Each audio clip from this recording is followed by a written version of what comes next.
Hello friends, welcome to our new video. हम कर रहे हैं class 9 chapter 8 force and laws of motion का क्वेश्चन नंबर 15, जो कि आपको थंबनेल में दिखे गया होगा क्वेश्चन। ठीक है, क्योंकि कुछ बुक्स में आगे पीछे होने की वजह से दिक्कत होता है बच्चों को। तो क्वेश्चन है हमारा, an object of mass 100 kg is accelerated uniformly from a velocity of 5 meter per second to 8 meter per second in 6 seconds. Calculate the initial and final momentum of the object. Also find the magnitude of the force exerted on the object. बहुत ही simple question है ये। ठीक है, जो भी बच्चे पहली बार channel पे विजिट कर रहे हैं प्लीज चैनल को सब्सक्राइब करें और वीडियो को लाइक करें। तो देखिए आपका क्वेश्चन क्या है। सबसे पहले मैं गिवन लिख लेता हूँ यहाँ जो जो चीजें हमें गिवन है। आपका कॉन्सेप्ट अगर क्लियर है तो क्वेश्चन करने में कोई दिक्कत नहीं आता है। देखिए एक ऑब्जेक्ट है जिसका मास कितना है 100 kg। तो मास ऑफ ऑब्जेक्ट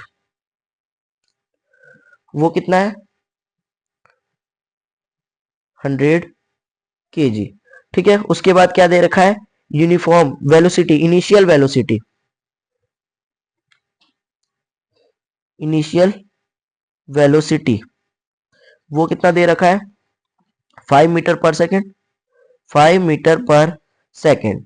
फिर उसके बाद आपको फाइनल वेलोसिटी भी दे रखा है, फाइनल वेलोसिटी वो कितना दे रखा है 8 मीटर पर सेकेंड, 8 मीटर पर सेकेंड। ठीक है, टाइम कितना लगता है इस चेंज में, टाइम टेकन वो लगता है आपका 6 सेकेंड। ठीक, हमें क्या निकालना है इनिशियल मोमेंटम और फाइनल मोमेंटम। तो सबसे पहले मैं निकालता हूं initial momentum, initial momentum. Initial momentum हमारा बेसिकली क्या होता है, मोमेंटम हमारा क्या होता है P is equal to M V, है ना। तो इनिशियल की बात करें तो P is equal to mass तो वही रहेगा, इनिशियल वेलोसिटी यानी V1 मान लेता हूं चलो इनिशियल को मैं। ठीक है, और इसको V2 मान लेता हूं। तो एम वी हम सॉल्व करते हैं तो क्या आता है 100 इंटू मास इंटू वेलोसिटी 5, तो यानी कि 500 मीटर पर सेकेंड, 500 किलोग्राम मीटर पर सेकेंड। ठीक है, अब हमें निकालना है फाइनल मोमेंटम, तो वो भी निकाल लेते हैं हम।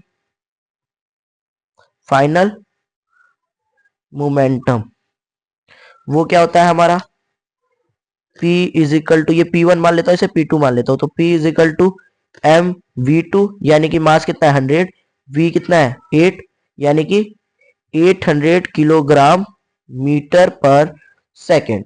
ठीक है, मोमेंटम आ गया। अब इसके बाद हमें क्या निकालना है, इसके बाद हमें निकालना है मैग्नीट्यूड ऑफ फोर्स, यानी कि हमें फोर्स निकालना है। तो F इज इक्वल टू क्या होता है मास इंटू एक्सीलेशन। ठीक है, और जो ये एक्सीलेशन होता है यही हमारा क्या होता है force is equal to mass into acceleration को लिख सकता हूँ V माइनस यू अपॉन में T।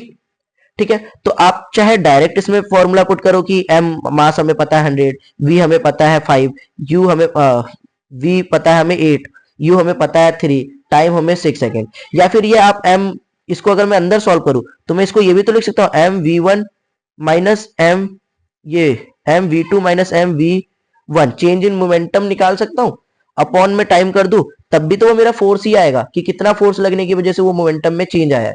ठीक है, तो मैं डायरेक्टली क्या कर सकता हूँ 800 माइनस 500 अपॉन में टाइम कितना लिया 6 सेकंड, 8 में से 5 गया तो 300 अपॉन में टाइम 6, तो 6 पचे 30 यानी कि 50 न्यूटन का क्या हुआ यहाँ फोर्स लगा है। और प्लस का है यानी फोर्स उसी डायरेक्शन में लगा है जिस डायरेक्शन में वो चल रहा है। ठीक है, यानी स्पीड इंक्रीज हुई होगी। क्लियर है, और वो तो साफ पता चल रहा है कि 5 मीटर पर सेकंड से चल रहा था और 8 मीटर की स्पीड पकड़ ली उसने, तो स्पीड इंक्रीज ही हुई है। कॉन्सेप्ट आपके क्लियर होंगे, कोई भी डाउट नहीं आया होगा। वीडियो अगर अच्छी लगी, प्यारी लगे, समझ में आई हो तो एक कमेंट करके मुझे भी खुश कर दे। Thank you for watching.